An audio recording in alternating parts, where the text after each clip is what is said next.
shit, shit, shit.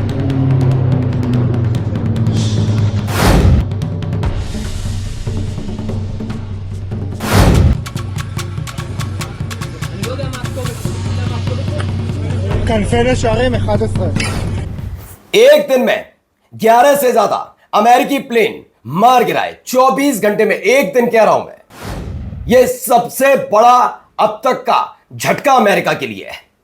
कहां हुआ, कैसे हुआ, पायलट्स इनके मिसिंग बताए जा रहे हैं। दरअसल ग्राउंड ऑपरेशन की हिम्मत नहीं कर पाया अमेरिका, तो कुछ और करने की कोशिश थी। यह हवा से ईरान में घुसकर कुछ करने का प्रयास था क्या, जो ईरान ने न केवल विफल किया बल्कि 11 से ज्यादा अमेरिकी प्लेन ध्वस्त कर दिए। आज ये खबर आपको बड़ी खबर दिखाने जा रहा हूं, जिसके बाद हड़कंप मचा हुआ है, क्योंकि मसला अब प्लेन तक नहीं रह गया। जो अमेरिकी सैनिक, जो अमेरिकी पायलट हैं, उनका भी कोई अता पता नहीं है।